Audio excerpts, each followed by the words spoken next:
कल्याण पूर्वेत KDMC panel क्रमांक 14 मध्ये भारतीय जनता पार्टीच्या इच्छुक उमेदवार अमृता विशाल जाधव आणि समाजसेवक संदीप जाधव, विशाल जाधव व मोना केतन शेठ यांच्या पुढाकाराने विविध सामाजिक उपक्रमांचा शुभारंभ करण्यात आला। काटेमानवली परिसरातील जायबाई शाळेत मुलांना शैक्षणिक मदतीच्या स्वरूपात संगणक भेट करण्यात आला। त्याचबरोबर पॅनल क्रमांक 14 मधील महालक्ष्मी शॉपिंग सेंटर परिसरात गुन्हेगारीला आळा घालण्यासाठी व महिला सुरक्षेच्या दृष्टिकोनातून अमृता जाधव आणि विशाल जाधव यांच्या माध्यमातून स्वखर्चाने सीसीटीव्ही बसविण्यात आले असून भाजप पदाधिकाऱ्यांच्या हस्ते या सीसीटीव्ही कॅमेराचा लोकार्पण सोहळा पार पडला।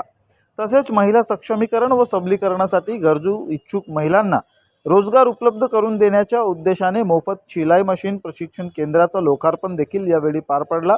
भाजप आमदार सुलभा गायकवाड यांच्या संकल्पनेतून आणि श्री मधु बहुउद्देशीय फाउंडेशन व श्री अजंता उद्योग समूहाच्या सहकार्यातून हा प्रशिक्षण केंद्र सुरू करण्यात आल्याची माहिती आयोजकांकडून देण्यात आली।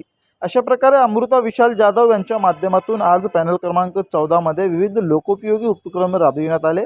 या प्रसंगी भाजपचे कल्याण लोकसभा निवडणूक प्रमुख नाना सूर्यवंशी, माजी नगरसेवक मनोज राय, अभिमन्यू गायकवाड, सुभाष मस्के, शीतल मंडारी, अनंता पावशे, संजय मोरे, डॉक्टर पूजा संजय गायकवाड, कैलाश पावशे, वंदना मोरे व इतर कार्यकर्ते उपस्थित होते।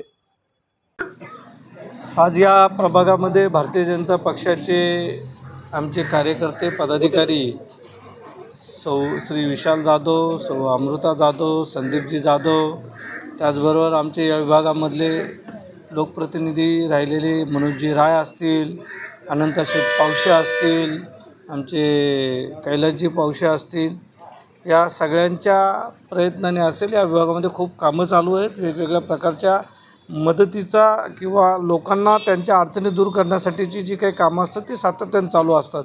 आणि त्याच माध्यमामधून आज जाईबाई विद्या मंदिरमधल्या आपल्या जे काही महानगरपालिकेची शाळा आहे त्या महानगरपालिकेतल्या शाळेच्या विद्यार्थ्यांसाठी आज एक संगणक भेट दिला गेला आहे। खरं म्हणजे या अगोदरच त्या विद्यार्थ्यांसाठी अनेक सोयीसुविधा त्या ठिकाणी आमचे मनोज राय त्यांच्या माध्यमामधून उपलब्ध झाल्या। त्यांना पिण्याच्या पाण्याची समस्या होती, त्यावेळेला त्यांना पिण्याच्या पाण्याचं व्यवस्था करून दिली होती। त्याचं ते एक मशीन त्यांना उपलब्ध करून दिली। काही शाळेच्या शैक्षणिक ज्या काही विषयातल्या वस्तू लागतात म्हणजे दप्तरांपासून तर वह्या पुस्तकांपर्यंत याही सगळ्या उपलब्ध करून दिल्या। 24-25 तारखेला त्या विद्यार्थ्यांची एक शैक्षणिक ट्रिपसुद्धा रायगडला जाते। अशा सगळ्या प्रकारच्या सुविधा त्या शाळेला देण्याचं काम आमच्या पक्षाच्या कार्यकर्त्यांच्या आणि पदाधिकाऱ्यांच्या माध्यमामधून सातत्याने चालू आहे।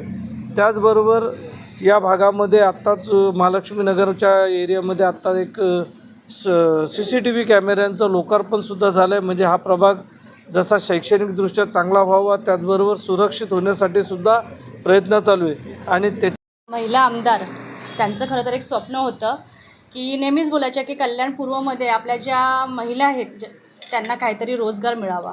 पण रोजगार कधी मिळतो जेव्हा त्यांच्याकडे काही कौशल्य असेल। तर त्या कौशल्यासाठी वहिनींनी पहिला पुढाकार घेतलेला आहे। एक आषाढी गाव आहे तिथे आपलं सेंटर ऑलरेडी चालू आहे।